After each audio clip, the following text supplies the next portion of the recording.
مدنی صلی اللہ علیہ وسلم نے بھی نبوت سے پہلے تجارت کو بطور پیشہ اختیار کیا ہے، یہ بات ذہن میں رکھیں۔ آقا مدنی صلی اللہ علیہ وسلم کا ذریعہ معاش اور رزق کا مسئلہ تجارت سے حل ہوتا تھا نبوت سے پہلے۔ ایک مرتبہ مشہور بازار لگا، بڑی منڈی لگی، آقا مدنی صلی اللہ علیہ وسلم بھی اپنا مال لے کر وہاں گئے۔ کل 20 اونٹ تھے، 20 اونٹ لے کر کے مارکیٹ میں گئے، اور آپ کے ساتھ جو غلام تھا اس سے کہا کہ دیکھو یہ 20 اونٹ میں سے ایک اونٹ لنگڑا ہے، میں تھوڑی دیر کے لیے باہر جا رہا ہوں، پھر میں واپس آ جاؤں گا، اگر اس بیچ میں کوئی کسٹمر آ جائے، کوئی گراہک آ جائے تو اس کو بتا دینا کہ بھائی یہ اونٹ لنگڑا ہے، ان 20 اونٹوں میں سے یہ ایک اونٹ لنگڑا ہے، اس کی قیمت آدھی ہے، یہ بتا کر کے بیچنا۔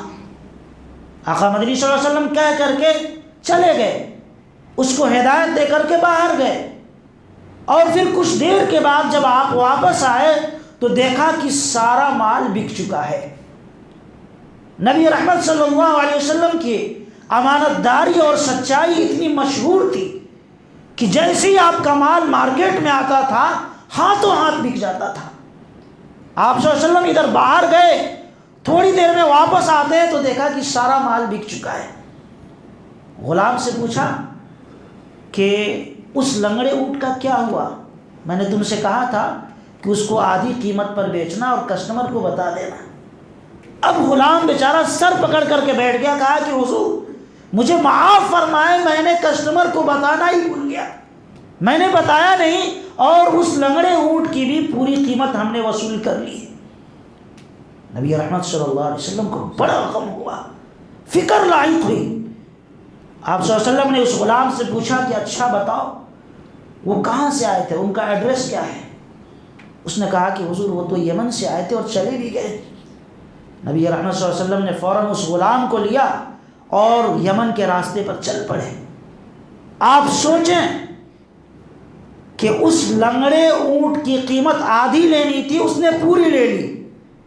آقا مدنی صلی اللہ علیہ وسلم نے یمن کے راستے پر اپنے سواری کو دوڑا دیا، اس غلام کو لے کر کے جا رہے ہیں، چلتے چلتے ایک دن اور ایک رات مسلسل چلنے کے بعد ان کو پا لیا۔ چھوٹا سا معاملہ ہے یہ، ہم اور آپ اس کو کوئی بڑی اہمیت نہیں دیتے ہیں، اور یہ کہتے ہیں چلو کاروبار میں تو ہوتا رہتا ہے، ہم یہ کہتے ہیں کہ کاروبار میں تو یہ سب ہوتا رہتا ہے۔ نبی رحمت صلی اللہ علیہ وسلم نے کیا کیا؟ ایک دن اور ایک رات مسلسل چلے اور ان کو پا لیا۔ ان سے پوچھا کہ بھائی تم نے یہ اونٹ کہاں سے خریدے ہیں؟ تو انہوں نے کہا کہ ہم یمن کے رہنے والے ہیں، ہمارا جو مالک ہے اس نے ہمیں تاکید کر کے بھیجا تھا کہ تم جاؤ اور محمد بن عبداللہ کے مال کو ہی خریدنا، کسی اور کا مال نہیں لینا۔ ہم یمن سے چل کر کے آئے اور ہم نے منڈی میں 3 دن تک انتظار کیا، جب تیسرے دن محمد کا مال آیا ہمیں پتہ چلا تو ہم نے فوراً سارے مال خرید لیے۔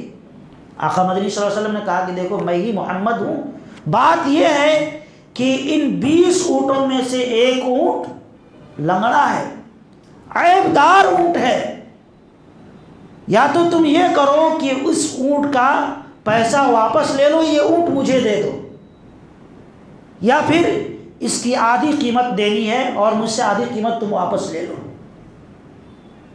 اللہ کے نبی صلی اللہ علیہ وسلم نے اپنے اس اونٹ کو لیا، ان کا پیسہ واپس کیا اور آگے۔ اچھا اونٹ بھی ایسا تھا کہ بہت معمولی سی لنگڑاپن اس کے اندر تھی، ان لوگوں کو اب تک پتہ نہیں تھا کہ یہ اونٹ لنگڑا ہے، یعنی اتنا معمولی سا اس کے اندر عذر تھا، اس کے اندر بیماری تھی کہ پتہ نہیں چلتا تھا، عام آدمی پہچان نہیں سکتا تھا، لیکن اللہ کے نبی صلی اللہ علیہ وسلم کو چونکہ پتہ تھا۔